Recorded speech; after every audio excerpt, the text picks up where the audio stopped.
வணக்கம். இன்றைய இதழ் வானொலியின் செய்திகளோடு கர்ணன் சின்னத்தம்பி.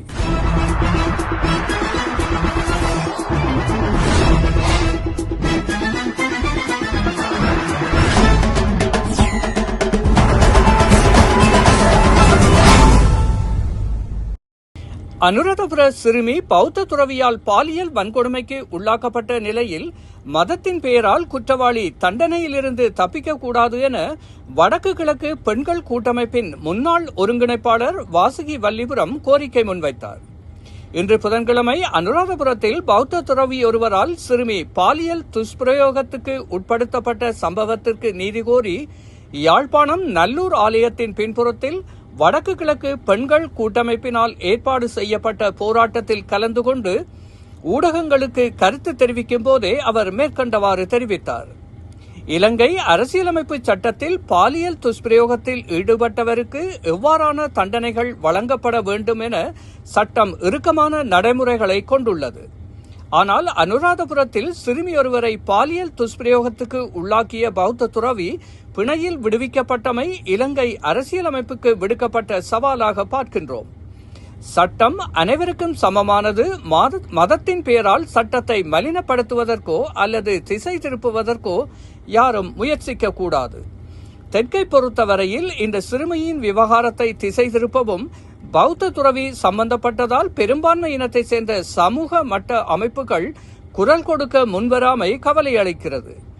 இலங்கையில் சிறுமியொருவருக்கு இழைக்கப்பட்ட மிகவும் கொடூரமான அநீதியாக இந்த பாலியல் வன்கொடுமையை நாங்கள் பார்க்கின்றோம். சட்டம் உரிய முறையில் நடைமுறைப்படுத்துவதற்கு சம்பந்தப்பட்டவர்கள் ஒத்துழைப்பு வழங்க வேண்டும் என அவர் மேலும் தெரிவித்தார். இந்த போராட்டத்தின் நீதி கோரல் தொடர்பில் வடக்கு கிழக்கு பெண்கள் கூட்டமைப்பினால் அரசு தலைவர், நீதியமைச்சர், சட்டமா அதிபர், பெண்கள் மகளிர் விவகார அமைச்சர் மற்றும் காவல்துறை மா அதிபர் ஆகியோருக்கு எழுத்து மூலமாக மகஜரும் அனுப்பப்பட உள்ளது. யாழ்ப்பாணத்தில் காணி விடுவிப்பு தொடர்பில் இராணுவத்தினர் எந்தவிதமான சாதகமான பதிலையும் தெரிவிக்காத நிலையில் கடற்றொழில் அமைச்சர் மக்களை ஏமாற்றும் விதமாக கருத்துக்களை தெரிவித்துள்ளார் என நாடாளுமன்ற உறுப்பினர் கஜேந்திரகுமார் பொன்னம்பலம் தெரிவித்துள்ளார். யாழ்ப்பாணத்தில் இன்றைய தினம் புதன்கிழமை நடைபெற்ற ஊடக சந்திப்பின் போதே அவர் மேற்கண்டவாறு தெரிவித்தார். காணி விடுவிப்பு தொடர்பில் ஆளுநர் செயலகத்தில் நேற்றைய தினம் செவ்வாய்க்கிழமை பாதுகாப்பு பிரதி அமைச்சரின் பங்கேற்புடன் உயர்மட்ட கூட்டம் நடைபெற்றது. அதில் இராணுவ தரப்பினர் காணி விடுவிப்பு தொடர்பில் எந்தவொரு சாதகமான பதிலையும் தெரிவிக்காமலேயே கூட்டம் நிறைவடைந்துள்ளது. மக்கள் எதிர்பார்க்கும் எந்தவொரு முடிவினையும் சாதகமாக எடுக்காமல் காணி விடுவிப்பு தொடர்பில் இராணுவத்தினர் பல சமயங்களில் திட்டவட்டமாக நிராகரித்தும் சில விடயங்களில் பரிசீலிப்போம் என தட்டிக்கழிக்கும் பதிவையும் கூறியுள்ளனர். மக்கள் எதிர்பார்க்கும் எந்தவொரு விடயத்திலும் சாதகமாக முடிவு எடுக்கப்படுவதில்லை. ஆனால் மூடிய அறைக்குள் நடைபெற்ற கலந்துரையாடல் தொடர்பில் கடற்றொழில் அமைச்சர் வெளியே வந்து ஊடகங்களுக்கு முன்னால் சாதகமான பல விடயங்கள் நடைபெற்றுள்ளதாகவும் விரைவில் தீர்வுகள் காணப்படும் என்றும் அப்பட்டமான பொய்யை கூறியுள்ளார். இந்த பொய்யை மக்கள் மட்டத்தில் விதைக்க தான் தமது கட்சி சாராத மக்களால் தெரிவு செய்யப்பட்ட ஏனைய நாடாளுமன்ற உறுப்பினர்களுக்கு அழைப்பு விடுக்கவில்லை.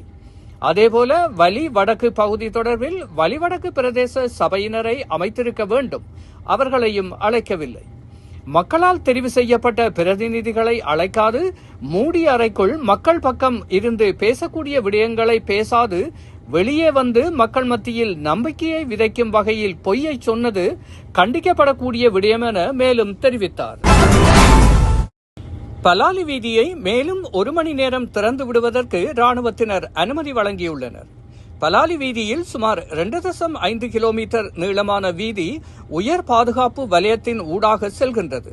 குறித்த பகுதியை கடந்த ஆண்டு நேர கட்டுப்பாட்டுடன் இராணுவத்தினர் போக்குவரத்திற்கு அனுமதித்தனர். இந்நிலையில் வடமாகாண ஆளுநர் செயலகத்தில் செவ்வாய்க்கிழமை இடம்பெற்ற காணி விடுவிப்பு தொடர்பிலான விசேட கலந்துரையாடலின் போது குறித்த வீதியினை 24 மணி நேர போக்குவரத்திற்கு அனுமதிக்க வேண்டும் என நாடாளுமன்ற உறுப்பினர் இளங்குமரன் கோரிக்கையை முன்வைத்தார். அதற்கு இராணுவத்தினர் மறுத்துள்ளனர். அழுத்தமான கோரிக்கைகளை தொடர்ந்து மேலும் 1 மணி நேரம் வீதியை திறந்துவிட அனுமதித்துள்ளனர். அதன் அடிப்படையில் இதுவரை காலமும் காலை 6 மணி முதல் இரவு 7 மணி வரையில் திறந்துவிடப்பட்ட வீதிகளை தற்போது 1 மணி நேரம் நீடித்த இரவு 8 மணி வரையில் போக்குவரத்து செய்ய இராணுவத்தினர் அனுமதித்துள்ளனர்.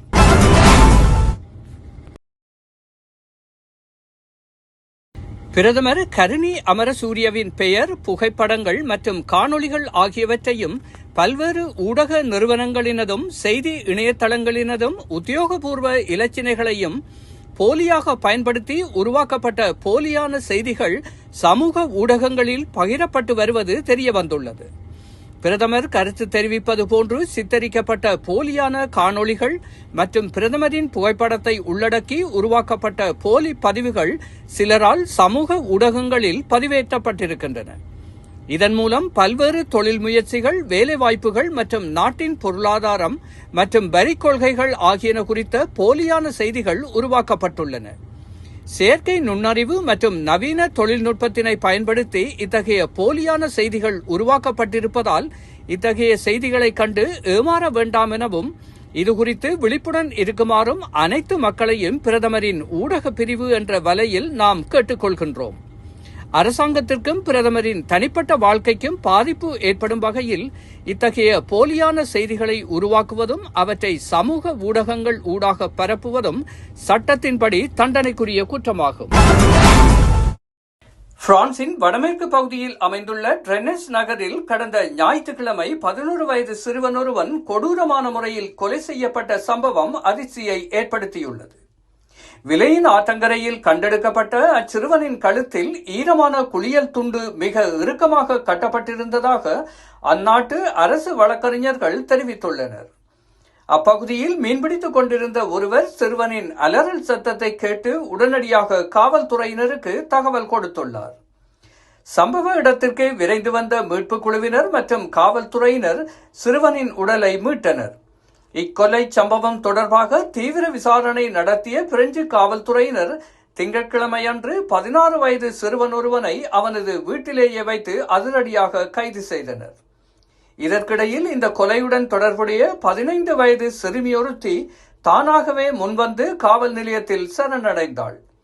சிறுவன் உயிரிழந்த அன்று மதிய வேளையில் அவனுடன் இந்த 10 வயதுடையவர்களும் ஒன்றாக காணப்பட்டதாக அரசு வழக்கறிஞர் பிரெட்ரிக் டிலெட் உறுதிப்படுத்தியுள்ளார். தற்போது அவர்கள் இருவரும் மைனர் சிறுவனை கொலை செய்தல் என்ற குற்றச்சாட்டின் கீழ் காவல்துறையினரின் காவலில் வைக்கப்பட்டு விசாரிக்கப்பட்டு வருகின்றனர். இக்கொடூர கொலையின் பின்னணியில் உள்ள உண்மையான காரணம் மற்றும் சூழ்நிலைகள் என்ன என்பது இன்னும் முழுமையாக கண்டறியப்படவில்லை. மேலும் ஆதாரங்களை திரட்டும் நோக்கில் சம்பவ இடமான விலையின் ஆற்றில் காவல்துறையினர் முக்குளிப்பாளர்கள் தீவிர தேடுதல் வேட்டையில் ஈடுபட்டுள்ளனர். இந்நிலையில் அமைதியான நகர பகுதியில் நடந்துள்ள இந்த கொடூர சம்பவம் பிரான்ஸ் முழுவதும் பெரும் அதிர்ச்சியை ஏற்படுத்தியுள்ளது. ஹமாஸ் அமைப்பின் புதிய ஆயுதப்படை தலைவரை கொண்டுள்ளதாக இஸ்ரேல் அறிவித்துள்ளது. ஹமாஸ் அமைப்பின் புதிய ஆயுதப்படை தலைவரான முகமது ஓடே ஹாசாவில் நடத்தப்பட்ட தாக்குதலில் கொல்லப்பட்டதாக இஸ்ரேல் தெரிவித்துள்ளது. இஸ்ரேல் பாதுகாப்புத்துறை அமைச்சர் ஹட்ஸ் இதுபற்றி தெரிவிக்கையில், காசாவில் உள்ள ஹமாஸ் பயங்கரவாத அமைப்பின் ஆயுதப்படையின் தலைவர் நேற்று கொல்லப்பட்டார். நரகத்தில் உள்ள கூட்டாளிகளை சந்திப்பதற்காக அனுப்பி வைக்கப்பட்டுள்ளார். நரகத்தில் உள்ள தனது கூட்டாளிகளை சந்திப்பதற்காக அவர் அனுப்பி வைக்கப்பட்டுள்ளார்.